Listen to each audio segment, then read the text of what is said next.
ఈ మధ్య కాలంలో యాంకర్ లాస్యాపై వచ్చిన రూమర్స్ మరే యాంకర్పై వచ్చి ఉండవు. రీసెంట్గా లాస్య మంజునాథ్ అనే ఓ మరాఠీ కుర్రాడిని ఎంగేజ్మెంట్ చేసుకుంది. ఇక తాజాగా ఓ వెబ్ ఛానల్కి లాస్య ఇంటర్వ్యూ ఇచ్చింది.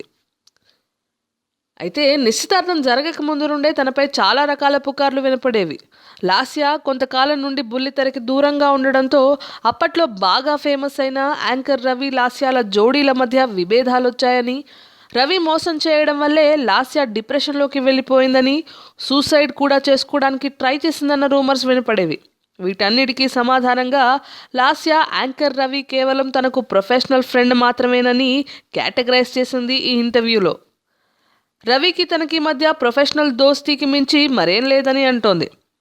లాస్య ఎంగేజ్మెంట్ రోజు రవి ఏడ్చాడట, నిజమేనా అని అడగ్గా రవి అయితే ఎంగేజ్మెంట్కి రాలేదు, ఏడ్చిన విషయం నాకు తెలీదు అని చెప్పుకొచ్చింది లాస్య.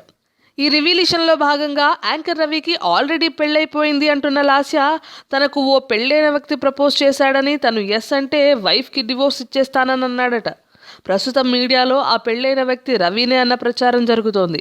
ఈ ఇంటర్వ్యూలో శ్రీముఖి అండ్ రవిల రిలేషన్ గురించి, రవి పెళ్లి జరిగిన హైడ్ చేసిన విషయం గురించి, తనకు ఇదివరకే పెళ్ళైంది అనే విషయం గురించి మరిన్ని విశేషాలు లాస్య రివీల్ చేసింది. Tollywood latest news. For more updates on anything happening in Tollywood, please like, share and subscribe to Tollywood latest news.